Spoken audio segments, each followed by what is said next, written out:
मित्रांनो, स्वाभिमान शोध अस्तित्वाचा या मालिकेच्या आजच्या भागात आज आपण बघणार आहोत.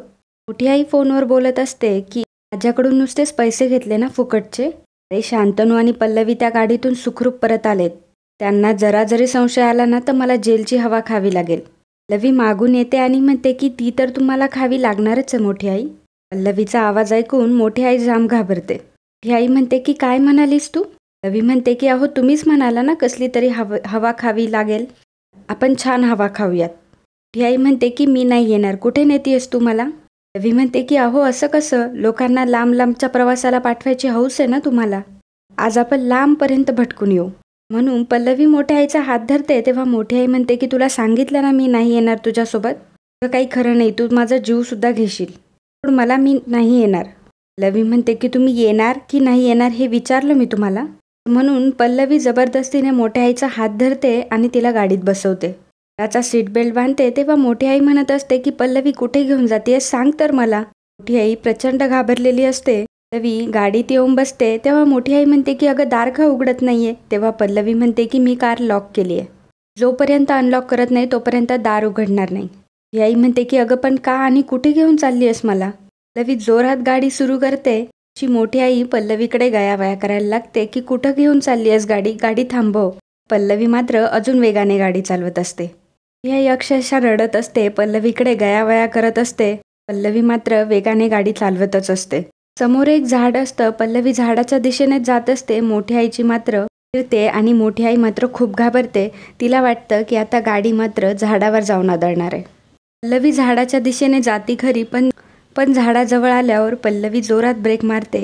आईने मात्र डोळे घट्ट बांधलेले असतात. पल्लवी गाडीच्या खाली उतरते. मोठ्या आईला हात धरून गाडीच्या खाली उतरवते. मोठी आई म्हणते की पल्लवी वेड लागलंय का तुला? जीव घ्यायचाय की काय माझा? पल्लवी म्हणते घाबरलात? मृत्यूला असं तोंडासमोर बघून घाबरलात का?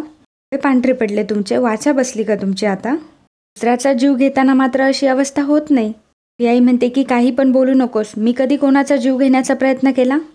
कधी केला नाही हे सांगा मला. तुमच्या प्रतिष्ठेपुढे तुम्हाला माणसाचा जीव म्हणजे किड्या मुंग्यांच्या जीवापेक्षाही छोटा वाटतो का?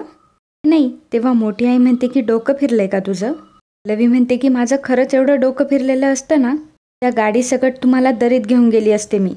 तुमच्या इतकी क्रूर आणि उलट्या काळजाची नाहीये मी.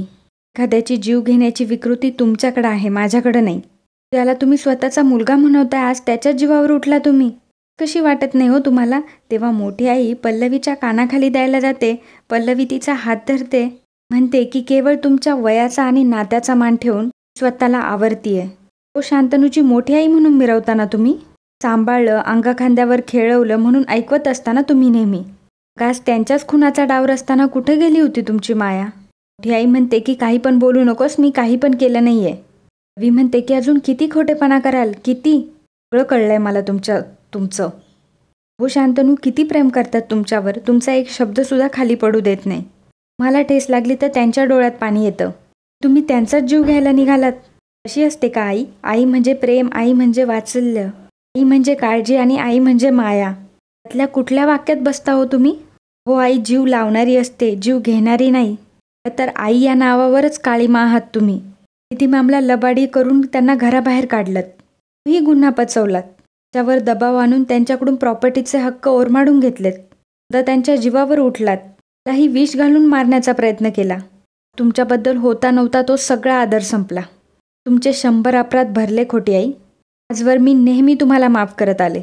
घरच्यांकडे बघून मी नेहमी गप्प राहिले. पण आज माझ्या नवऱ्याच्या जीवावर उठलात तुम्ही आणि ते मी कधीच सहन करणार नाही. त्यांनालाही लाजवेल असं काम केलंय तुम्ही.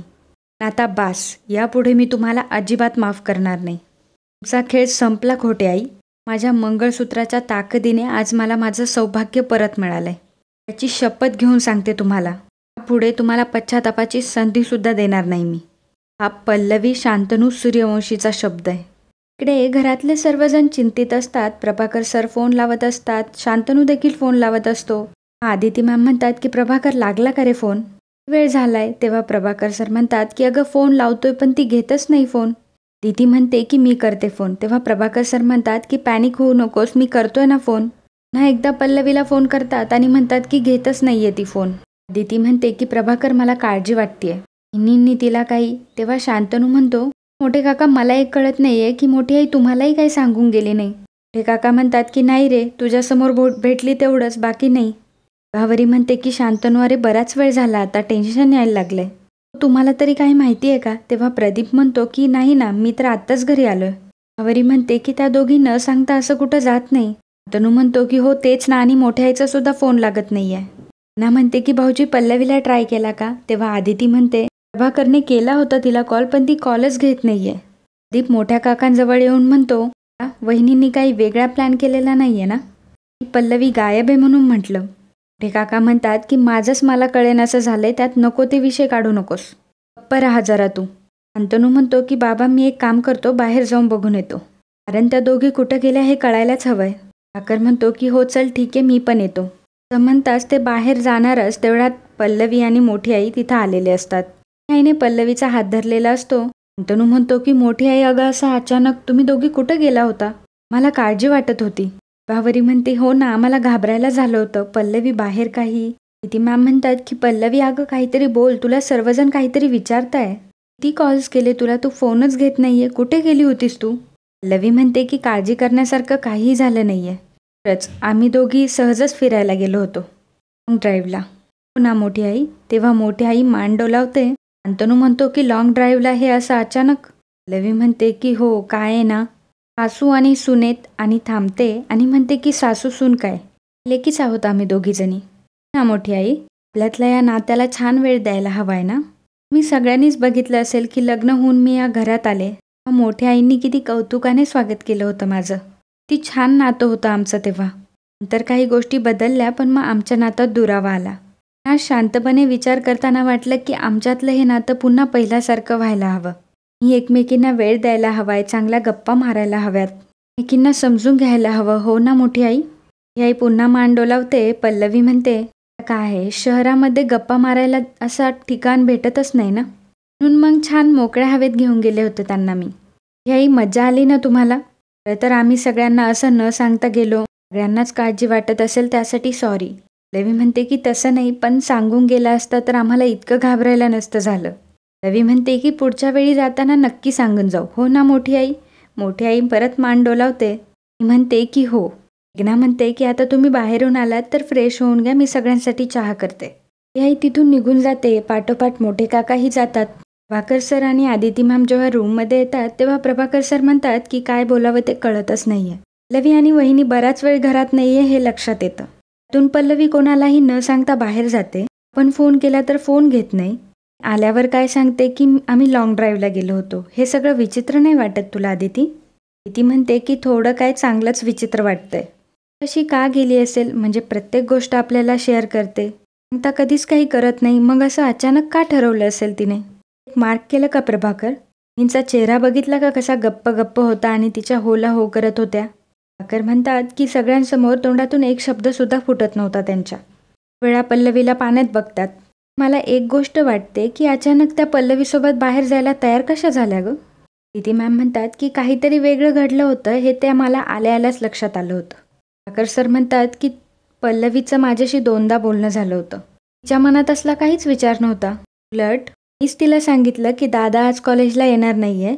तीच मला म्हणाली की शांतनूंना घेऊन आपण त्यांच्या केबिनमध्ये जाऊयात. मध्येच असं नातं जपणं वगैरे हा सगळा काय प्रकार आहे? दीदी मॅम म्हणतात की खरं तर पल्लवीला वहिनींचा स्वभाव चांगलाच माहिती आहे प्रभाकर. त्या समजावण्याच्या पलीकडे गेल्यात हेही तिला माहिती आहे. ती असं नातं जोडायला का जाईल? प्रभाकर म्हणतो की आणि मुख्य म्हणजे आपल्याला काहीही कल्पना न देता. आदिती मॅम म्हणतात की प्रभाकर असं काहीतरी घडलंय ज्याचा आपल्याला अजून अंदाज येत नाहीये. जे काही घडले ते मात्र खूप गंभीर आहे. मोठी आई तिच्या रूममध्ये धापा टाकत असते. मोठे काका येतात आणि म्हणतात की सुपर्णा झालंय काय? मी दोघी गेला होता कुठे? पल्लवी म्हणत होती की. मोठी आई म्हणते की तुम्ही तिच्यावर विश्वास ठेवू नका हा, महाभयंकर बाई आहे ती, जी तर 7 जन्माची वैरीण आहे. मोठे काका म्हणतात की अगं पण झालंय काय ते तरी नीट सांग. ही आई म्हणते की आज तुमच्यासमोरच ते 2 जण घरी परत आले, तेही सुखरूप. मी जेव्हा बाहेर गेले तेव्हा पल्लवीही माझ्या मागोमाग आली. घडलेला सगळा प्रकार ती मोठ्या काकांना सांगते. ते काका म्हणतात की तुला सांगितलं होतं टोकाचं पाऊल टाकू नकोस, तू कोणाचं ऐकायला तयार असतेस का कधी?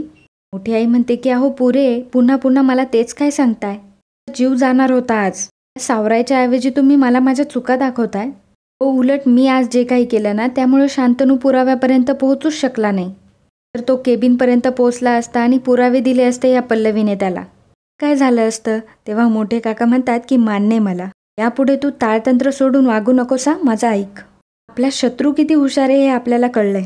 जीव वगैरे घ्यायचा काही प्रयत्न करू नकोस तू आता यापुढे. त्यांना आपण वेगळ्या वाटेने अडवू शकतो, त्यामुळे तुझ्या आता डोक्याला शांतता दे. तू जे काही केलंयस त्यामुळे पल्लवी शांतनूला ते पुरावे दाखवायला गेली नाही. संकट टळलंय तात्पुरतं, ठीक आहे. आपला शत्रू आपल्या इतकाच ताकदवान आहे हे आपल्याला कळलंय. काही जीव घेण्या प्रयत्न केलास ना तू, आता पल्लवी पेटून उठली असणार. काही पण करून पुरावे गोळा करून ती शांतनूसमोर सादर करण्याचा प्रयत्न करेल. त्याला यापुढे सतर्क राहावं लागणार आहे. आपली एक चूकसुद्धा आपला सगळा खेळ संपवू शकते. आई म्हणते की अहो असं घाबरवताय काय करायचं ते सांगा ना. मोठे काका म्हणतात की आपल्याला पल्लवीच्या एक पाऊल पुढे जावं लागणार आहे. पुढची खेळी काय असणार आहे ना हा विचार करून ती खेळी कशी तिच्यावरच उलटवता येईल याचा विचार करावा लागणार आहे. तरच आपली या सर्वातून सुटका आहे. मोठी आई म्हणते की ठीक आहे, मग मी असं करते. तेव्हा मोठे काका म्हणतात की तू काहीच करू नकोस. कसलाही विचार करू नकोस, तू फक्त तुझं डोकं शांत ठेव. आता यापुढे जे काही करायचे ते मी करेन. शांतनू गाडीचे ब्रेक फेल झालेले असताना गाडी चालवत असतो आणि तोच विचार करत असतो. तो पल्लवीला म्हटलेला असतो की पल्लवी तू गाडीच्या खाली उडी मार. पल्लवी म्हटलेली असते की मी तुम्हाला सोडून कुठेही जाणार नाही. जेव्हा शांतनू ब्रेक मारतो तेव्हा पल्लवी त्याच्या अंगावर पडलेली असते. तितक्यातच पल्लवी तिथे येते. पल्लवी म्हणते की शांतनू तुम्हाला नक्की काही लागलं नाहीये ना? म्हणजे घरी आल्यावर तुम्ही नीट बघितलं का? हाताला पायाला कुठे खरचटलंय का? कलम घेऊन आलेली असते. ती म्हणते की तुम्हाला हवं असेल तर हे ठेवते मी. पल्लवी जायला निघते तेव्हा शांतनू म्हणतो की पल्लवी तू ठीक आहेस ना? ऐकून पल्लवीचे डोळे अगदी भरून येतात. मित्रांनो, आजचा भाग इथेच संपतो. पुढील भागात आपल्याला पाहायला मिळणार आहे पल्लवी म्हणते की या ॲक्सिडेंटबद्दल बाबा आणि आदिती मामला काही कळू देता कामा नये. खरंच हा धक्का सहन होणार नाही. एवढ्यातच प्रभाकर सर तिथे येतात आणि म्हणतात की पल्लवी तुमचा ॲक्सिडेंट झाला. पल्लवी प्रभाकर सर आणि आदित्य मामला म्हणत असते की आता त्या दोघांना मी जन्माची अद्दल घडवणार आहे. प्रभाकर सर म्हणतात की अगं पण पल्लवी तू करायचं काय ठरवलंयस? पल्लवी म्हणते की साप जर त्याच्या बिळातून बाहेर येत नसेल तर त्याला त्याच्या बिळातून हात घालून बाहेर काढावं लागतं. नाही घाबरत आता कुणाला.